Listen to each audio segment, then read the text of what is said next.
नमस्कार दोस्तों। कहानियों की श्रृंखला में आज सुनेंगे मालती जोशी जी की कहानी स्वयं सिद्धा।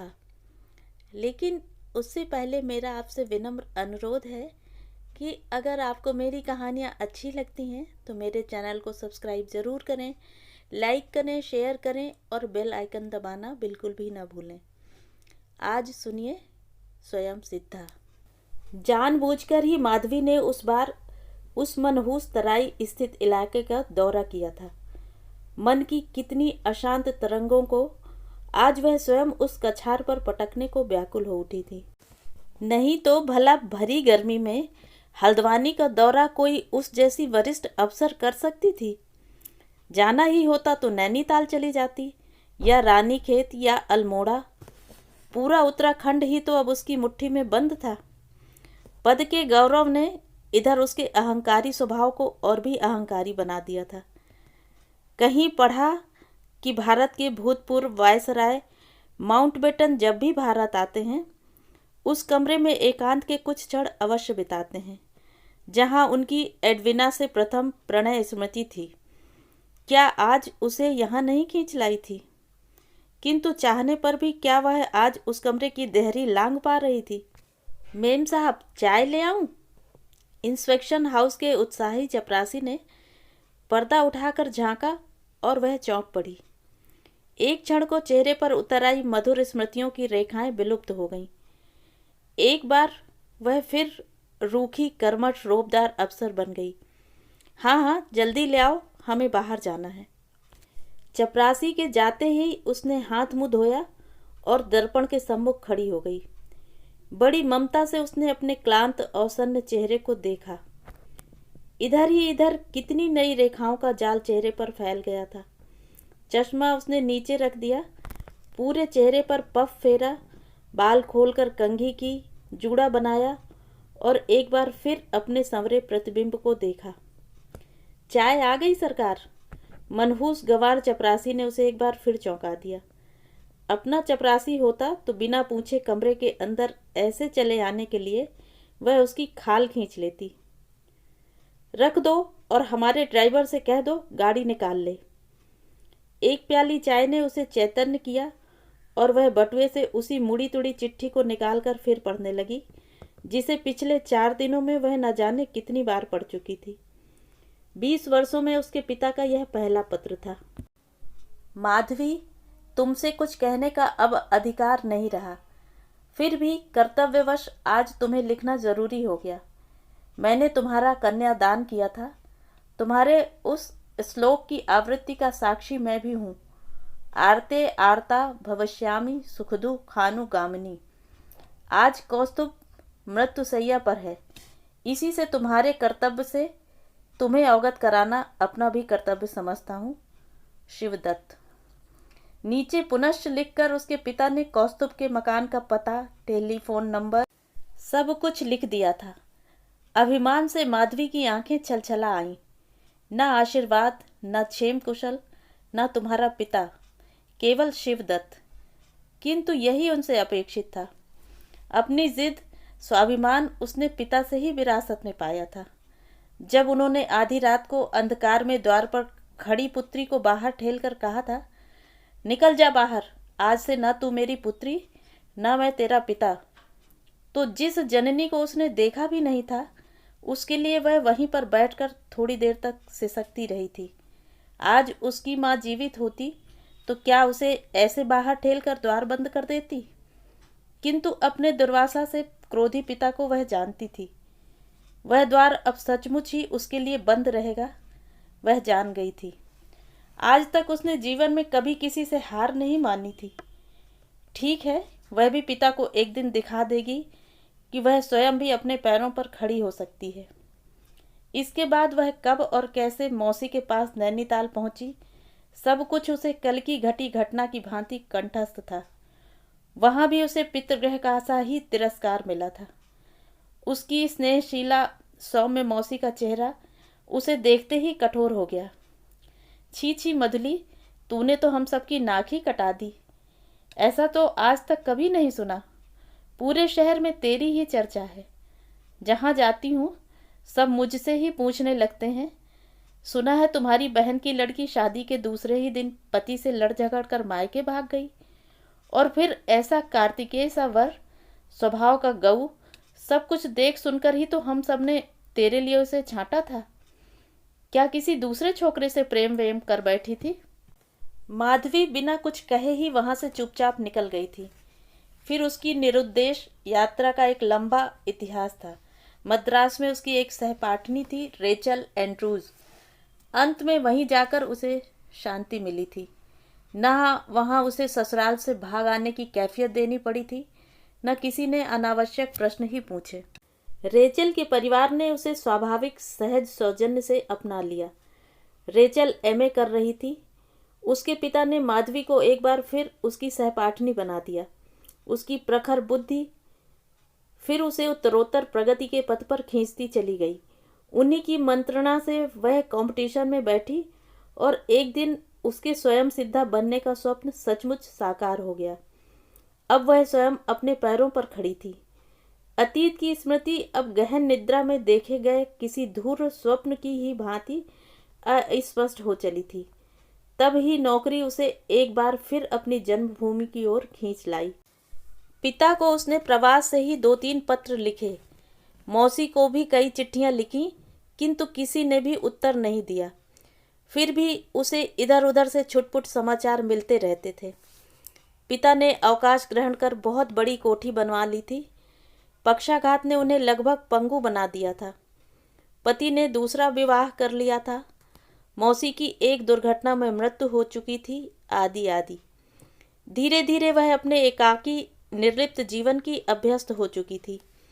आत्मीय स्वजनों के मोह की डोर कुछ उन्हीं की उदासीनता ने काट दी थी और कुछ उसने स्वयं ही बड़ी निर्ममता से तोड़ मरोड़ कर दूर फेंक दी।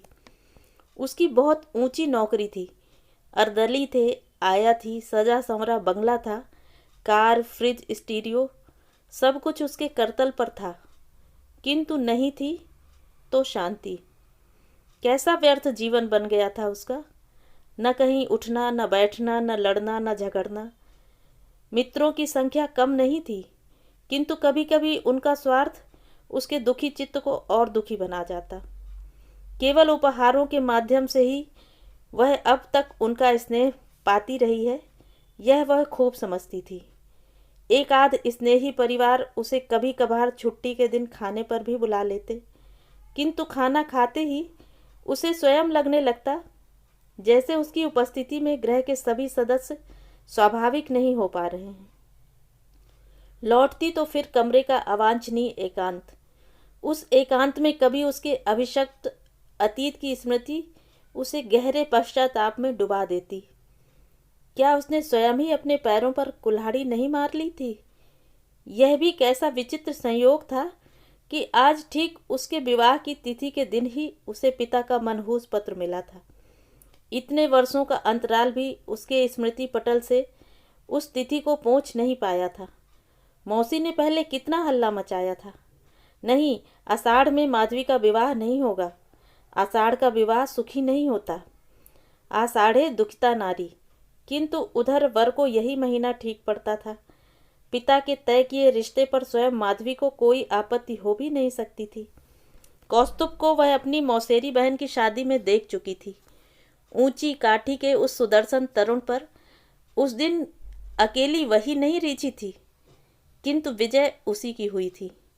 बड़े छल बल से उस दिन उस विवाह की आड़ में अनेक कुमारियों को दिखाने कौस्तुभ की माँ उसे स्वयं लेकर आई थी। कौस्तुभ के पिता स्वयं दैवज्ञ मार्तंड थे।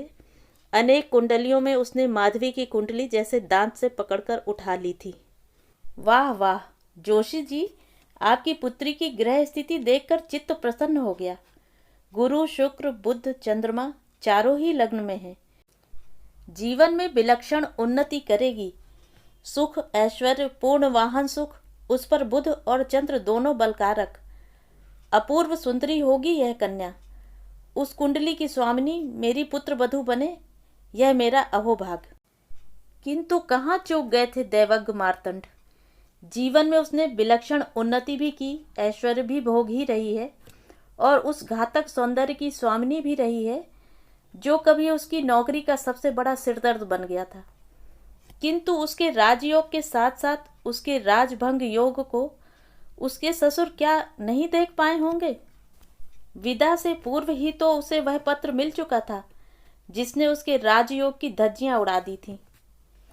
बड़ी भूल कर रही हो माधवी, जिसकी सोने की काया पर रीझ दुल्हन बनी उतावली डगे भरती जा रही हो, वह काया तुम्हें कभी सपने में भी नसीब न हो। इसका मैंने टोना टोटका अनुष्ठान सब कुछ किया है। माधवी, अपने रूप के मद में मत रहना। उससे भी अधिक घातक रूप की वारुणी पिलाकर मैं तुम्हारे पति को बहुत पहले ही मदालस बना चुकी हूँ। तुम्हारी ही राधिका। क्रोध से माधवी की पूरी देह थरथरा उठी थी। कौन थी वह राधिका? एक बार जी में आया चिट्ठी उठाकर मौसी को दिखा दे, किंतु मौसी का उत्फुल्ल चेहरा देखकर उसे मलिन करने का साहस नहीं हुआ था। उसने उस चिट्ठी को ब्लाउज में खोस लिया था। ससुराल पहुंचते ही दुर्भाग्य से उसका घूंघट उठा।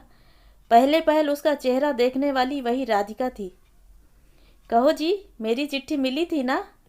फुसफुसाकर वह फिर खिलखिलाती दूर छिटक गई थी। पूजा के बाद सास उसे गांव तकिया लगाकर बिठा गई तो क्षण भर के उस एकांत में वह सुंदरी चुलबुली फिर उसे घेर कर बैठ गई। सचमुच ही मैं तुम्हारी सौत हूँ माधवी। आज रात को अपने पलंग पर हमारे लिए भी जगह रखना, समझी? क्रोध से संभ्रांत शिष्ट माधवी के कपोल दग्ध हो उठे थे। कैसी बेहया थी यह अपरिचिता। फिर जीवन की उस अविस्मरणीय रात्रि के एकांत में जब पति ने उसका चिबुक स्पर्श कर चेहरा उठाया तो दिन भर का आक्रोश सिसकियों में फूट पड़ा था। मुड़ी सी चिट्ठी उसने पति को पकड़ा दी और घुटनों में सिर डालकर सिसकने लगी। यह उसी मधु यामिनी का आरंभ था जिसके उसने कई रातों तक जग जग कर मधुर सपने देखे थे। कुछ देर तक कमरे में एक विचित्र निस्तब्धता छा गई। माधवी, आज भी माधवी उस गंभीर स्वर की खनक को भूल नहीं पाई है। तुम पढ़ी लिखी हो, किसी से कुछ उल्टा सीधा सुन लो। इससे सच बात मैं ही तुम्हें बताऊंगा, यह मैंने सोच लिया था। इस बीच वह वज्र मूर्खा तुम्हें अंड बंड लिख देगी, यह मैं क्या जानता था। फिर उसने बड़े दुलार से घुटनों में डूबा माधवी का अश्रुसिक्त चेहरा उठाया था। मेरी ओर देखो माधवी। और माधवी की सहमी आंखें स्वयं उसकी ओर उठ गई थीं। उस सुदर्शन शांत चेहरे पर विकार की एक भी रेखा नहीं थी। केवल एक क्षण को उसका गोरा चेहरा दिवस धूसर शशि शाही म्लान हो उठा था। राधिका को मैं बचपन से जानता हूँ, उसका स्वभाव ही ऐसा है। बिना कुछ सोचे समझे ऐसे ही ऊटपटांग मजाक कर बैठती है। उसकी किसी भी बात पर विश्वास मत करना माधवी। किस किस बात पर अविश्वास करोगी जी? गले में लहरिया जयपुरी चूनर का आंचल डाले तभी अभियुक्ता खुली खिड़की से जंगली बिल्ली सी भीतर कूद कौस्तुभ के सामने खड़ी हो गई थी। उत्तेजना से उठता गिरता उसका सुडौल वक्षस्थल, अंगारे से दहकते कपोल और तरंगित भ्रूभंग देख माधवी ने अविश्वास से अपने नवीन सहचर को देखा। उस शांत निर्विकार चेहरे पर कहीं भी अपराधी का क्षोभ नहीं था। तब क्या वह सचमुच ही मजाक कर रही थी? किंतु क्या उसके अभिनय को वह अभिनय रूप में स्वीकार कर सकती थी? तुम मुझे काट कर बाहर फेंक दोगे तब भी मैं यहाँ से नहीं टलूंगी। आज जो मेरा सहारा है वह हमेशा मेरा रहेगा, समझे? और फिर वह दुस्साहसनी बड़े आत्मविश्वास से पैर फैलाकर सजे पलंग पर लेट गई थी। माधवी संभ्रांत संस्कारशील परिवार की मान्यताओं में पलकर बड़ी हुई थी। उस मात्रहीना पुत्री को पिता के लाड़, मौसी मामा के दुलार ने आवश्यकता से अधिक जिद्दी बना दिया था। जीवन में पहली बार वह अपमान के आघात से विचलित हो विवश क्रोध से अवश हो गई थी। अब उस परिहास रसिका के अभियोग का खंडन क्यों नहीं कर रहा था कौस्तुभ? एक क्षण को वह पति के निर्विकार चेहरे को देखती रही, फिर उसका उग्र तेजी स्वभाव मुखर हो उठा। तुमने इसी से विवाह क्यों नहीं कर लिया? उसका तीखा प्रश्न कमरे की निस्तब्धता में डंके की चोट सा बज उठा था। हाय राम, विवाह करने ही से क्या सब कुछ होता है? इस बार सयासन की अचल मुद्रा में लेटी वह मुंहजोर बैठकर हंसने लगी थी। विवाह करते कैसे जी? मेरा विवाह तो 4 साल पहले ही हो चुका है। मेरे बुढ़े शाह जी को तो मेरे रूप का नाम शादी की रात को ही डस गया। अपनी दूसरी सौत के मरने के 8वें साल मैं उन्हें जुटी। बहुत दिनों का भूखा कंगाल कहीं 56 व्यंजनों का थाल पाकर अनाप शनाप ठूंस ले तो पेट फरेगा नहीं तो और क्या होगा। बस रात को ही लकवा पड़ गया। तब से पलंग पर ही पड़ा बुढ़ा गोंगियाता रहता है। उधर मेरी चांदी ही चांदी है, न सास ससुर न जेठ देवर। दिन भर बुढ़े की सेवा करती हूँ और जब रात को तुम्हारे भोले सास ससुर सो जाते हैं तो इसी खिड़की से कूद इनकी सेवा करती हूँ। और आज ये कहते हैं इसकी किसी बात का विश्वास मत करना। एक क्षण को कौस्तुभ उस मुखरा की बकर बकर से बौखला गया था। राधिका, तुम चुप नहीं हुई तो मैं तुम्हें इसी खिड़की से नीचे धकेल दूंगा। नहीं, माधवी का शांत स्वर आवेगहीन था। उसे अब नहीं धकेलना होगा, मैं ही जा रही हूँ। ईश्वर करे यह तुम्हारी वैसी ही सेवा करती रहे जैसे पिछले 4 सालों से कर रही है। और फिर वह द्वार खोलकर बाहर निकल गई थी। इतने वर्षों में फिर उसने कभी ससुराल की देहरी नहीं लांघी थी। उस सुदीर्घ अज्ञातवास के बाद अपने प्रत्यावर्तन में उसने स्वयं ही कई रोड़े अटकाए थे, किंतु अंत में उसे आना ही पड़ा था। आज वह प्रदेश की एक वरिष्ठ सुख्यात अफसर थी। उसके रूखे स्वभाव, ईमानदारी, कार्यपटुता और सर्वोपरि अपने पुरुष सहकर्मियों से गज भर की दूरी बरतने की अनेक किंवदंतियां प्रसिद्ध हो चुकी थीं। अपने अक्षत कौमार्य को वह जिस अमानवीय आत्मसंयम से 32 के दिन जीभ सी सेतती चली आई थी, उसका प्रमाण गहरी कठोर झुर्रियों के रूप में उसके पूरे चेहरे पर फैल उसके लावण्य को लील चुका था। नौकर उसके भय से थरथर कांपते, किंतु गृह के एकांत में वह फिर एक निरीह असहाय अबला बन जाती। रात को कहीं पत्ता भी खड़कता तो वह सिरहाने धरी पिस्तौल संभाल लेती। कभी गहरी तृषा क्रांता के मुंह से विधाता ने जोर से लबलबाता जलपात्र लगाकर बिना उसके पिए ही छीन लिया था। उसने उसकी त्रसार्थ करुण दृष्टि को अब भयावह रूप में हिंस्र बना दिया था। जानबूझकर ही हाथ में आई शक्ति का दुरुपयोग करने में उसके अशांत चित्त को अनोखी शांति मिलती थी। जहाँ किसी सुखी दंपति को एक ही जिले में नियुक्त देखती, चट से अपने कानूनी आदेश से बिलबिलाती पत्नी का तबादला किसी दूरस्थ जिले में कर देती थी। इधर उसे एक लत और पड़ गई थी। पहले कभी नींद नहीं आती थी तो एक आध गोली खा लेती थी, किंतु अब अनिद्रा उसे नित्य ही पागल बनाने लगी थी। इसी से वह पैथेडीन लेने लगी थी। अनिद्रा के इस रोग का भी करुण इतिहास था। 1 वर्ष पूर्व वह अपनी उसी मद्रासी सहेली रेचल की मृत्यु का समाचार पा प्लेन से मद्रास पहुंची थी। उसके दुर्भाग्य से ही शायद उस दिन उसे लौटने में प्लेन का रिजर्वेशन नहीं मिला था और उसे ट्रेन से लौटना पड़ा। आधी रात को कंडक्टर ने द्वार खटखटाया। मैडम, दरवाज़ा खोलिए। आधी रात को पैथेडीन जन्य गहन निद्रा के बीच वह व्याघात उसे तिलमिला गया था। उसका क्रोधी स्वभाव उस दिन उसकी जिह्वा को और भी तीखा बना गया था। नहीं, फर्स्ट क्लास के किसी भी यात्री को आप आधी रात को डिस्टर्ब नहीं कर सकते। आपको खोलना होगा मैडम। जो यात्री बाहर खड़े हैं उनके 2 बर्थ आपके डिब्बे में पहले से ही रिजर्व्ड हैं। किसी तरह साड़ी लपेट भुनभुनाती हुई वह उठी, चिटखनी खोली और मुंह फेर कर सो गई। उसके निद्रालोक में सहसा प्रेतात्माओं से ही घुस आए सहयात्रियों को देखने उसे किसी प्रकार के कौतूहल या जिज्ञासा ने नहीं उकसाया, किंतु सहयात्री निश्चय ही शिष्ट थे। स्त्री फुसफुसाकर ही बोल रही थी और पुरुष के धीरे धीरे सामान लगाने की गतिविधि से ही समझ गई कि बेचारा ऐसा प्रयत्न कर रहा था जैसे तेज तर्रार सोने वाले की निद्रा में कोई व्याघात न हो। फिर उसे स्वयं नींद आ गई। किसी बड़े स्टेशन पर जब गाड़ी रुकी तो पौ फट चुकी थी। कॉफ़ी कॉफ़ी का कलरव सुन वह हड़बड़ाकर उठ बैठी। दक्षिण के स्टेशनों की वह तेज कॉफ़ी उसकी पुरानी दुर्बलता थी। कांसे का गिलास मुंह से लगाया तो सहसा उस दिवंगता सखी का स्नेहालु चेहरा आंखों के आगे आ गया, जिसे वह कब्र में सुलाकर लौट रही थी। रेचल के पिता रेलवे में थे। प्रायः ही उनसे पास लेकर दोनों सखियां इसी गुंटूर के स्टेशन तक चली आती और छक कर बड़े खा कॉफ़ी पी जूड़ों को सुवासित बेलों के गजरों से लपेटकर घर लौटती। उसके असहाय एकाकी जीवन की वह ज्योति भी अचानक ऐसे दब से बुझ जाएगी, उसने कभी सोचा भी नहीं था। उसकी आंखें सहसा छलछला उठीं। उन्हीं डबडबाई आंखों से सामने की बर्थ पर नींद में बेहोश डूबे अपने सहयात्रियों को उसने पहली बार देखा। पुरुष पार्श्व परिवर्तन कर लेटा था, किंतु स्त्री उसी की ओर मुंह फेरकर सो रही थी।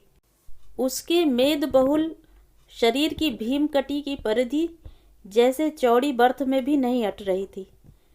शक पकाकर माधवी ने दृष्टि फेर ली थी, कहीं जग गई तो बेचारी व्यर्थ ही अपदस्थ होगी। किंतु वह नहीं जगी, जगा पुरुष। अपने दोनों लंबे पैर झुलाते ही वह एक सामान्य से झटके से ही नीचे उतर आया। एक पल को दोनों की आंखें परस्पर टकराईं और माधवी के हाथ का गिलास कांप गया। विधि का यह कैसा क्रूर परिहास था। वह आपाद मस्तक भी बदल गया होता तब भी वह उसे पहचान सकती थी, किंतु उसे तो कालचक्र ने जैसे छुआ भी नहीं था। वैसी ही गंभीर आकृति, अतनु सा वही मनोहारी रूप। वह स्लीपर पहन बाहर चला गया। माधवी कॉफी वाले को पैसे देने लगी तो उसके दोनों हाथ कांप रहे थे। जिस घाव के टांके भी उसकी त्वचा में घुल मिलकर एकाकार हो गए थे, आज वही घाव किसी पुराने नासूर की भांति रिसने लगा था। इतनी रात को वह दूसरे डिब्बे में भी तो नहीं जा सकती थी। पौ फटने पर भी दीवालोक धूसर था। उधर गाड़ी ने सीटी दे दी थी। उस लंबी यात्रा के अवांछित साहचर्य के विषय में सोचते ही उसके सारे शरीर का रक्त माथे पर चढ़ कनपटी पर घन की सी चोट करने लगा। हर वक्त इतने टेंशन में रहती हो माधवी, उस पर तुम्हारा रक्तचाप भी तो बहुत सुविधा का नहीं है। तुम्हारे दिमाग की नसें कभी फट गईं तो मुझे आश्चर्य नहीं होगा। कभी रेचल ने उससे कहा था।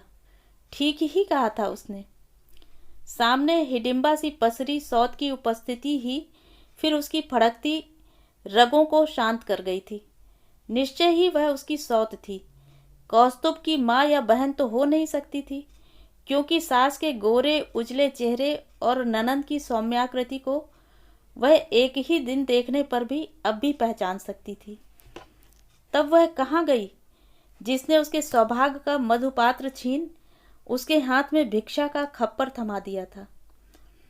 हे भगवान, अभी वह गुसल खाने से लौट आएगा और निश्चय ही उसकी सौत से उसका परिचय करा अपना प्रतिशोध ले लेगा। किंतु जब वह लौटा तो उस रहस्यमय व्यक्ति का संयमित आचरण देख वह दंग रह गई थी। न उस सौम्य चेहरे पर विकार की एक रेखा उभरी, न उसने दूसरी बार आंख उठाकर ही उसकी ओर देखा। उसकी पत्नी जगकर बाथरूम जाने लगी तो माधवी ही कनखियों से उसे देखने का लोभ संवरण नहीं कर सकी थी। लेटने पर उसका शरीर भीभत्स रूप से मोटा लग रहा था, किंतु खड़ी होने पर मांस स्वयं ही छट छट कर विभिन्न कोष्ठों प्रकोष्ठों में समा गया। फिर भी उसे उठने झुकने में कष्ट हो ही रहा था। एक विलंबित डकार लेकर वह गुसलखाने चली गई तो दोनों उस डिब्बे में अकेले रह गए। माधवी का हृत्पिंड जोर जोर से धड़कता जिह्वा पर ही आ गया। अब वह अवश्य ही कुछ कहेगा, पर वह माधवी की उपस्थिति से एकदम ही उदासीन बना अचल मुद्रा में अखबार पढ़ता रहा। तब क्या उसने माधवी को नहीं पहचाना? नहीं, ऐसा कभी नहीं हो सकता। जिसने भी उसे इधर देखा था हमेशा यही कहा कि वह इतने वर्षों में जरा भी नहीं बदली। फिर जिस व्यक्ति ने उसके चेहरे को कभी बीसियों लड़कियों की भीड़ में छांट कर पसंद किया था, वह उसे कभी ऐसे भूल सकता था? क्या पता वह स्वयं ही भूल कर रही हो। इतने बड़े संसार में क्या एक से दो चेहरे नहीं हो सकते? हो सकता है कोई उसी के से चेहरे मोहरे का कोई और हो। मन का वही अदम्य कौतूहल सौत के आने से पहले ही फिर एक अविवेकी प्रश्न बनकर उसके मुंह से फिसल ही गया था। क्यों, तुम्हारी राधिका रानी कहाँ गई? प्रच्छन्न व्यंग से पहले वह चौंका। फिर जैसे कृष्णवर्णी तिरती गंभीर मेघावली के बीच प्रातःकालीन सूर्य की मंद मधुर रश्मियाँ दिवालोक से दिशाएं रंग जाती हैं, ऐसे ही मधुर स्मित का परिहास उस गंभीर चेहरे को उद्भासित कर गया। मर गई, कह वह फिर अखबार पढ़ने लगा। मन ही मन वर्षों के अनकहे उपालंब दोहराती माधवी पल भर को विक्षिप्त सी हो गई। मूर्ख, अहंकारी, उस दिन जब मैं आधी रात को आंसुओं से अंधी आंखें पोंछती तुम्हारे घर से निकल गई, तब बाहों में बांधकर तुमने मुझे रोका क्यों नहीं? क्या तुम नहीं जानते थे कि मैं पिता की सिर चढ़ी जिद्दी अविवेकी किशोरी पुत्री थी? मेरे पीछे पीछे भागकर आ नहीं सकते थे? आंख उठाकर देख ले मूर्ख, आज मैं स्वयं सिद्धा हूँ। किसी पुरुष के स्कंद स्पर्श की मुझे कामना नहीं है। यही नहीं, जिंदगी की दौड़ में मैं तुम्हें बहुत पीछे छोड़ गई हूँ। तुम्हारे व्यक्तित्व पर पैबंद सी लगी इस मोटी भुरकुस भैंस का बोझ तुम्हें जीवन भर ढोना होगा। और मुझे देखो, अपनी ही क्षणिक मूर्खता से तुमने किस सौंदर्य मणि को गंवा दिया। जानते हो मैं आज कितनी बड़ी अफसर हूँ। बीसियों डिप्टी सेक्रेटरी मेरी तर्जनी के आदेश से उठते बैठते हैं। उसके व्याकुल हृदय से उठती उसकी प्रत्येक अनकही गर्वोक्ति कंठ तक आकर बूमरैंग सी फिर उसी के संतप्त हृदय में गढ़ उसे तब तक निचोड़ती रही जब तक हाथ मुंह धोकर उसकी सौत नहीं लौट आई। वह इस बार मांग पट्टी संवार नहा धोकर कुछ निखर आई थी। सांवले चेहरे की श्यामल आभा अब गेहुए रंग में बदल गई थी। चाय वाय कुछ मिलेगी जी? उसने पति से पूछा। फिर हंसता चेहरा अपरिचिता माधवी की ओर इस अंतरंगता से फेरा जैसे प्रश्न उसी से पूछ रही हो। ये मेरी कड़वी धतूरे सी कॉफ़ी तो हमसे पी नहीं जाती। सुनो जी, जरा जाकर देखो डाइनिंग कार है या नहीं। अगला स्टेशन आने दो, मैं बैरे को ऑर्डर दे दूंगा। उस विस्मृति कंठस्वर की प्रत्येक खनक माधवी के कानों में गरम सलाखें घुसेड़ रही थी। जानबूझकर ही उसने आंखें बंद कर लीं, किंतु आंखें मूंदी होने पर भी वह जान गई कि उसकी सौत उसे एकटक देखे जा रही है। यह शक्ति विधाता ने केवल नारी ही को दी है। पीठ पीछे खड़ा होकर भी कोई उसे देखे तब भी वह जान लेती है कि कोई उसे देख रहा है। थोड़ी ही देर में स्टेशन आया और उसका पति उतर गया। बैरा चाय टोस्ट लाकर ट्रे धर गया तो उसकी सौत जैसे अधैर्य से बावली हो गई। साहब कहाँ गए जी? भेज दो जल्दी, गाड़ी ने सीटी दे दी है। फिर वह खिड़की से ही अपनी मोटी गर्दन बाहर निकाल इंजन के साथ साथ भैंस सी डकराने लगी। अजी गाड़ी चल रही है, क्या बचपना कर रहे हैं आप? चढ़िए जल्दी। हाय राम, मेरा तो कलेजा ही धड़कता बाहर आ रहा है। उसने अपनी चौड़ी हथेली सचमुच ही अपनी छाती पर धर ली थी, पर क्या सांस की उन मोटी परतों के बीच वह अपनी धड़कन सुन भी पाती होगी? मन ही मन माधवी को हंसी भी आ रही थी। पति अधीरा पत्नी के बचकाने व्यवहार से खिसियाकर बर्थ के कोने पर बैठ फिर अखबार पढ़ने लगा। क्यों बहन जी, कहाँ जा रही हैं? वह चाय बनाती उसके और निकट सरक आई थी। वाह, अब तो खूब साथ रहेगा। हमारे छोटे लड़के की पासिंग आउट परेड थी जी। पहले देहरादून गए, फिर बड़े लड़के के पास वेलिंगटन गए थे, वहीं से लौट रहे हैं।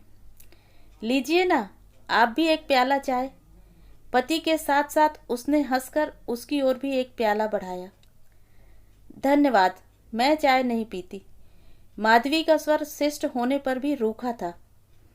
हाय राम, चाय नहीं पीती? मैं तो सोच ही नहीं सकती कि संसार में कोई स्त्री ऐसी भी हो सकती है जो चाय न पिए। मुझे तो खाना भले ही न मिले, बिना एक प्याला चाय के मैं बिस्तर से भी नहीं उठ सकती। ये बेचारे रोज मेरे उठने से पहले बिजली की केतली में चाय बनाकर मेरे सिरहाने प्याला धर जाते हैं। सौतिया डाह से पहली बार माधवी की रक्त मज्जा दग्ध हो उठी। छी छी, ऐसी मुटल्ली पत्नी से भी कोई क्या इतना लाड़ लड़ा सकता है। वह फिर बड़ी उदासीनता से एक पत्रिका खोलकर पढ़ने लगी। उधर उसकी सौत कटोरदान के चमकते ढकने खोल पति के सम्मुख तरह तरह का नाश्ता सजा रही थी। एक बार उसने फिर 2 खुले डिब्बे माधवी के सामने बढ़ा दिए। अच्छा तो ये ले लीजिए, मेरे गले के नीचे तो यहाँ के इडली डोसे नहीं उतरते। इसी से ढेर सारा नाश्ता बनाकर साथ रख लाई थी। मुझे तो इतनी सुबह कुछ खाने का अभ्यास नहीं है, मुझे प्लीज क्षमा करें। उसके स्वर का रूखापन इस बार करारे चांटे शाही पास बैठे पति के गाल पर पड़ा। क्यों जिद करती हो? उसने माधवी से भी अधिक रूखे स्वर में पत्नी को डपट दिया, किंतु उसकी खाल निश्चय ही गैंडे की थी। नाश्ता करते ही वह फिर हंसती उसकी ओर सरक आई। आप यहाँ क्या किसी काम से आई थी? जी। माधवी के संक्षिप्त उत्तर में किसी निरर्थक लंबे वार्तालाप का आमंत्रण नहीं था। ओह, तब यही नौकरी करती हैं क्या? इस बार मूर्खा पत्नी की बकर बकर से खींचकर उसका पति उठकर बाहर चला गया और कॉरिडोर में निरर्थक चहलकदमी करने लगा। शादी नहीं हुई आपकी? नहीं। हार कर अखबार नीचे पटक माधवी ने चश्मा उतार लिया। हाय राम, अभी तक इतनी सुंदर हैं आप और शादी नहीं हुई? वह इस बार प्रश्न पूछते ही हंस पड़ी। उसकी हंसी की निष्कपट मीठी फुहार ने माधवी का सारा रूखापन धो पोंछ कर बहा दिया। चाहने पर भी वह उस विराट शरीर की भोली स्वामिनी को सौत के रूप में नहीं स्वीकार कर सकी थी। फिर एक बात और थी, कौन गत नव यवना अपने रूप की प्रशंसा सुनकर उल्लसित नहीं होती। कितने साल की होंगी बहन जी आप? चमकती पुतलियों में किसी दुधमुही बालिका की सी जिज्ञासा तैर रही थी। बुद्धिमती स्त्री कभी दूसरी स्त्री की उम्र नहीं पूछती, माधवी ने हंसकर कहा। जानती हूँ, पर इसलिए पूछ रही थी कि मैं 12 की हुई तो 50 की लगने लगी हूँ। क्यों, है ना? मेरे मायके में सबकी बाढ़ ही ऐसी है। कई बार सोचती हूँ डाइटिंग करूँगी, पर अब डाइटिंग का क्या होगा? जब जवानी ही में नहीं कर पाई तो अब बुढ़ापा क्यों बिगाड़ूं? कौन अब मुझे दुल्हन बनना है? फिर ये तो हैं स्वभाव के गऊ। यह डर भी तो नहीं है कि इधर उधर मुंह मारेंगे। पान की डिबिया खोल उसने फिर माधवी की ओर बढ़ा दी। हे भगवान, क्या पान भी नहीं खाती? तब खाती क्या है जी? चरी भूसा। वह तो अच्छा हुआ, मैं चूना कत्था, 1 ढोली पान सब इंतजाम कर घर से चली थी। नहीं तो यहाँ के पान भला कोई खाने वाला खा सकता है?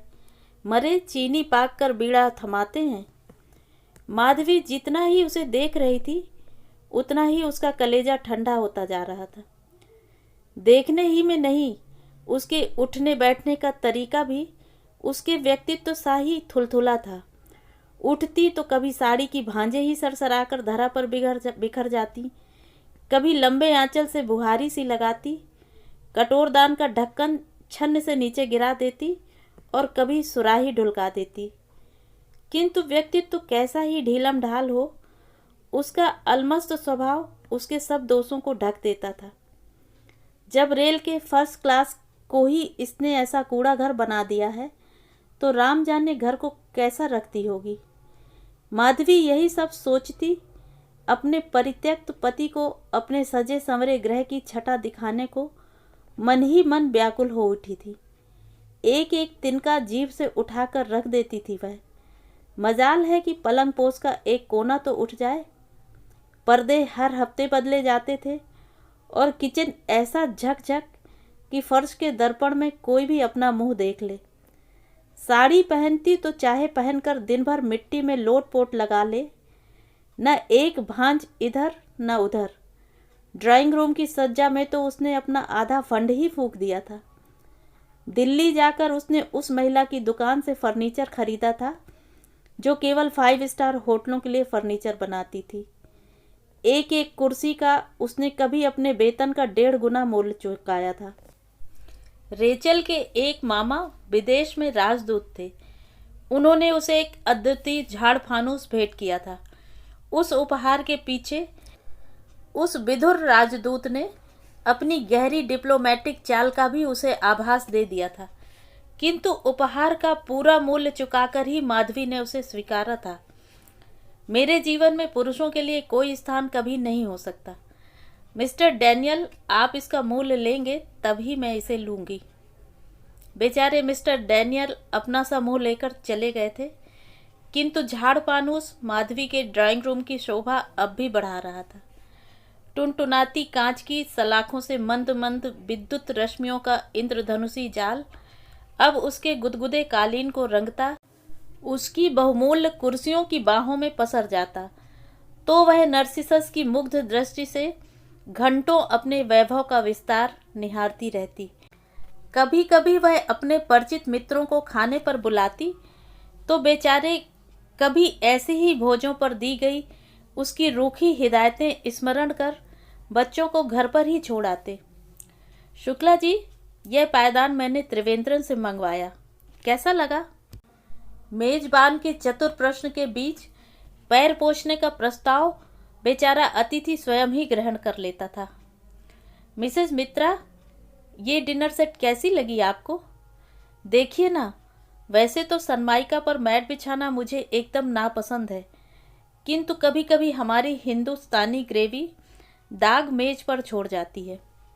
अभागा अतिथि फिर क्या ग्रेवी की एक बूंद भी मेज पर गिरा सकता था? अरे, इस बार भी आप दोनों अकेले ही आए, बच्चों को क्यों नहीं लाए? किंतु स्वर का उल्लास पूरे चेहरे पर फैल स्वयं उसके प्रश्न का असमर्थन कर देता। बेचारे अतिथि बहाना बना देते कि बड़ी को होमवर्क करना था, छोटे के मास्टर साहब आते हैं, आदि आदि। माधवी मन ही मन सब समझती थी और कभी कभी उसका चित्त खिन्न हो उठता। उसे अपने बचपन में पढ़ी उस स्वार्थी दैत्य की कहानी याद हो आती, जो अपने सजे धजे बाग में बच्चों को खेलने नहीं देता था। इसी से उसका बाग हमेशा बंजर पड़ा रहता था। क्या यही कारण था कि सुख ऐश्वर्य के साधन उपलब्ध होने पर भी उसका बाग उसे सदा बंजर ही लगता था? शायद यही कारण था कि सामने बैठी सौत के चेहरे का उल्लास देख वह आज स्वयं लार टपका रही थी। फिर गंतव्य स्टेशन के आने के कुछ पूर्व ही कौस्तुभ आ गया था। उसके आते ही माधवी की प्रगल्भा सौत सकपकाकर चुप हो गई थी। शायद वह भी समझ गई थी कि उसके अनावश्यक प्रश्नों की झड़ी पति को असंतुष्ट कर गई थी और इसी से खींचकर वह बाहर चहलकदमी करने लगा था। तुम उठो तो मैं बिस्तर बांध दूं, सारा सामान बिखरा पड़ा है। उसका स्वर अभी भी झुंझलाया था।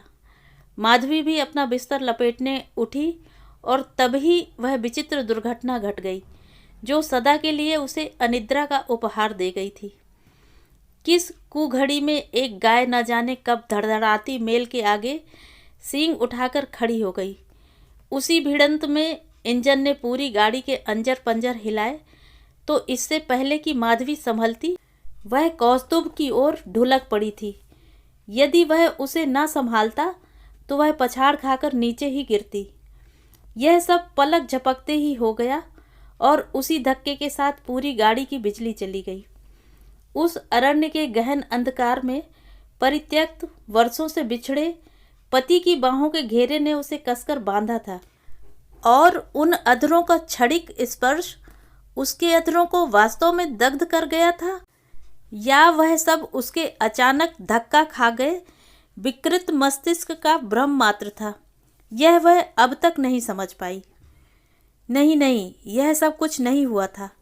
वह कभी कमरे के एकांत में स्वयं पागलों सी बड़बड़ाती, अविवाहिता औरतों को अक्सर ऐसा भ्रम होता है, ऐसी कितनी कहानियां तो पढ़ी हैं मैंने। किंतु फिर उस मधुर स्पर्श की स्मृति एक्सरे में किसी भग्न हड्डी के कोटर की ही स्पष्टता से उभर आती और वह मुंह ढांपकर सिसकने लगती। उसी रात से फिर उसकी आंखों में नींद नहीं रही। आधी आधी रात तक वह पागलों की तरह अकेली कमरे में चक्कर काटती रहती। थक कर सोती तो सहसा अरण्य में रुकी वही ट्रेन उसे फिर उन्हीं बाहों के घेरे में बांध देती और वही अधूरा मधुर स्पर्श उस दुस्वप्न के टूटने पर भी उसके बुभुक्षित हृदय की क्षुधा प्राणांतक रूप से तीव्र कर देता। पुरुष की देह परिमल का नशा उसे पहली बार नरभक्षिणी बनी शेरनी शाही खूंखार बना गया था। गत यौवना का विवेक भी कभी वेगवती नदी के कगार पर खड़े सशक्त वृक्ष की ही भांति अचानक भरभराकर गिर पड़ता है, यह वह जानती थी। आज तक उसका आत्मविश्वास और चरित्र की दृढ़ता ही उसके अभिन्न मित्र थे, किंतु अब उन्हीं दोनों की रहस्यमयी प्रवंचना उसे रात रात भर जगाए रखती। इसी से स्वयं अपने ही से डरकर उसने नियमित रूप से पैथाडीन लेना आरंभ कर दिया था। बहन, कभी नैनीताल आओ तो अवश्य मिलना। वैसे जाड़ों में हम हल्द्वानी जरूर आते हैं, वहीं हमारी ससुराल है। उसकी सौत ने उसे हंसकर अपने पति का कार्ड थमा दिया था। आज पिता का पत्र उसे किसी बिसरी ससुराल की ओर खींच लाया था। गाड़ी आ गई सरकार, चपरासी ने कहा, और वह उठकर फिर अतृप्त तृष्णा से खिंची दर्पण के सम्मुख खड़ी हो गई। वर्षों से संचित वही नीलांबरी साड़ी बक्से के तले से खींच सूटकेस में धर आई थी। कभी इसी साड़ी पहनने वाली को जिसने बीसियों लड़कियों की भीड़ में छांटकर पसंद किया था, आज वह एक बार फिर उसी की रोग जीर्ण दुर्बल आंखों में पराजय की स्वीकृति देखना चाहती थी। कनपट्टी से झांकते सफेद बालों को उसने फिर यत्न से चुन चुनकर दूर फेंक दिया और फूलदान में लगी एक अर्ध प्रस्फुटित कली जूड़े में खोस ली। होने को तो उसमें एक सुंदर खिला गुलाब भी था, किंतु जूड़े में खिला गुलाब खोसने की उम्र अब बहुत पीछे छूट गई थी। उसके होठों से एक लंबी सांस निकल गई। गुरुदेव की कविता की एक पंक्ति कभी उसकी बंगाली अध्यापिका मीरा दी ने उसकी ऑटोग्राफ बुक में लिखी थी। जे फूल न फूटीते झरे छे धरणी ते, जे नदी मरु पथे हारालो धारा। मीरा दी उसके अभिशप्त अतीत की पूरी कहानी सुन चुकी थी। इसी से शायद उसी के जीवन की व्याख्या उस पंक्ति में स्पष्ट कर गई थी। वह खिलने से पहले ही झर गया, मुरझाया फूल ही तो थी, मरुपति की पथभ्रष्टा नदी। कार में बैठते ही उसने अपनी आंखें बंद कर लीं। खुले कांच से आती तराई और पहाड़ के संगम की सुहावनी हवा उसे वर्षों की बिछड़ी जननी के स्पर्श से ही मीठी लगी। कल्पना लोक की अद्भुत धरणी पर पग धरती वह फिर नई दुल्हन बनी हल्द्वानी की अली गलियों से गुजर रही थी। बीच बीच में वर्षों पूर्व नौशा बने पार्श्व में बैठे कल्पित कौस्तुभ का स्पर्श भी उसे गुदगुदाता जा रहा था। बरेली का कामदार लहंगा, गुलबाग के रेशमी पिछौड़े की सिरहरन, हाथ भर काली चूड़ियों की खनक, कुछ भी तो नहीं भूली थी वह। मिस साहब, यही मकान बताया आपने? ड्राइवर के प्रश्न ने उसे किसी ऊंची चोटी से नीचे ढकेल दिया। हाँ हाँ, ठीक है, उसने कहा, और तभी किसी के विकृत बिलाप की मींड़ ने उसे चौकन्ना कर दिया। तुम मुझे ऐसे क्यों छोड़ गए जी? हाय, अब मैं क्या करूं? माधवी ने ठीक ही सुना था। स्वर उसी मकान से आ रहा था। ड्राइवर द्वार खोलकर नम्रता से उसके उतरने की प्रतीक्षा कर रहा था, किंतु वह दोनों हाथों से बटुआ पकड़े बुत बनी बैठी ही रही। उसके जी में आया वह चुपचाप लौट जाए, किंतु नारी कैसी ही पाषाणी क्यों न हो, पावन अग्नि के फेरे क्या सहज ही में भूल सकती है। वह उतरी और धीर मंथर गति से चलती द्वार पकड़कर खड़ी हो गई। चादर से ढकी देह अचल पड़ी थी। कमरे में अगरबत्ती की गहन धूम्र रेखा के बीच भी उसने खुले चेहरे की भव्य शांति को देख लिया था। नहीं नहीं, मृत्यु के पश्चात भी जिसके चेहरे पर ऐसा देदीप्यमान तेज हो, वह जीवन में कभी कोई पाप नहीं कर सकता। स्वयं अपना ही गहवर शत्रु बना माधवी का गला घोंटने लगा। रुद्ध कक्ष में एक भयावह निस्तब्धता थी। पुरुषों के सिर झुके थे, स्त्रियां सिसक रही थीं। पति के सिरहाने बैठी उसकी सौत बार बार पछाड़े खाती टिटटिप सा करुण विलाप कर रही थी और पास बैठी स्त्रियां आंखें पोंछती उसे बार बार संभाल रही थीं। माधवी चुपचाप द्वार की ओट में सिमटी एकटक उसे देख रही थी, जिसकी छाती पर गिर गिर कर न अब उसे विलाप करने का अधिकार था, न अपने वैधव्य के लिए आंसू बहाने का। उसकी आंखों में ही सूख गए आंसू और कंठ ही में सिमट गया विलाप भला सुन ही कौन सकता था। मृत्यु के पवित्र घेरे में घिरी पति के उजले अतीत को एकदम खुली पुस्तक सा बांच गई थी। निश्चय ही वह उस स्वयंदूती उल्टा राधिका का क्रूर परिहास था। फिर भी उस मूर्खा ने पति का अविश्वास किया था। घाट जाने का पूरा आयोजन ही करीब करीब हो चुका था। पूरे कमरे में प्लेटफॉर्म पर आ गई रेल को देखकर उठते भागते कुलियों सी ही हड़बड़ मचने लगी थी। माधवी अब और नहीं रुक सकी। एक प्रकार से भागती पड़ती ही कार में जाकर बैठ गई और उसकी विकृति सिसकी ने ही ड्राइवर को घर चलने का आदेश दिया था।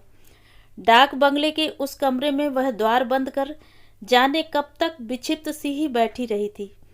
चपरासी बंद द्वार से ही मैं कुछ नहीं खाऊंगी, तबीयत ठीक नहीं है, सुन सहम कर चला गया था। अगरबत्ती के तीव्र सौरभ का धुआं उसके नथनों में बस गया था। उधर संध्या होते ही नित्य के बाद अभ्यास के लिए उसके संतप्त प्राणों की आकुलता क्षण प्रतिक्षण तीव्रतर होती जा रही थी। चौथ का चंद्रमा किसी ढीठ शत्रु सा ठीक उसकी खिड़की के कांच पर उतर आया था।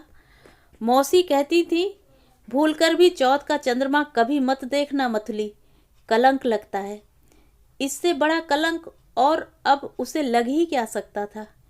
खिड़की खोलकर बड़ी देर तक वह उसे निहारती रही। फिर सहज स्मित से उसके चेहरे के तनाव की एक एक रेखा धुल गई। लगता था अकस्मात ही उसने अपनी समस्या का कोई सहज समाधान ढूंढ लिया है। उसने खिड़की बंद की, बड़े धैर्य से अटैची खोल, कागज कलम निकाल, पिता को पत्र लिखने बैठ गई। पत्र लिखने में उसे कठिनता से 5 मिनट लगे होंगे। दफ्तर की फाइल में अपने नोट भी वह इसी सत्वरता से निपटाती थी। न एक अनावश्यक बात इधर न उधर। फिर उसने स्प्रिट का चूल्हा जला, सिरिंज उबाली। अपनी संजीवनी की पूरी सामग्री वह हमेशा साथ लेकर चलती थी। चप्पल डाल वह पिता को लिखा पत्र स्वयं ही सड़क के लेटर बॉक्स में डाल आई थी। चिट्ठी डालने लगी तो पहली बार उसकी शुष्क आंखें आर्द्र हो उठी। लगा वह दूसरी बार दुल्हन बनी सदा सदा के लिए पितृगृह से विदा ले रही है। फिर बड़ी निर्ममता से उसने आंखें पोंछी और कमरे में लौट गई। कैसा ही कठिन निर्णय क्यों न हो, उसे कार्यान्वित करना उस अद्भुत स्वयं सिद्धा के लिए कभी भी कठिन चुनौती नहीं बना था। इस बार भी उसे विलंब नहीं हुआ। पूरे सप्ताह की संजीवनी वह एक साथ शरीर में प्रविष्ट कर चुपचाप लेट गई। मृत्यु के तीसरे दिन पुत्री का पत्र पिता को मिला था। पिताजी, आपके आदेश का पालन कर सप्तपदी के उस पावन श्लोक की महिमा अक्षुण्ण रख कर जा रही हूँ। जानती हूँ मेरा अपराध आपकी दृष्टि में ही नहीं, स्वयं मेरी अपनी दृष्टि में भी अक्षम्य था।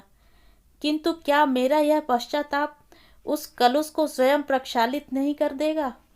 वहां जाकर कम से कम इस अदालत में तो सिर उठाकर कह ही सकूंगी, अति आर्ता भविष्यामि सुख दुखानुगामिनी, आपकी माधवी। तो ये थी कहानी। कहानी आपको कैसी लगी कमेंट करके ज़रूर बताएं।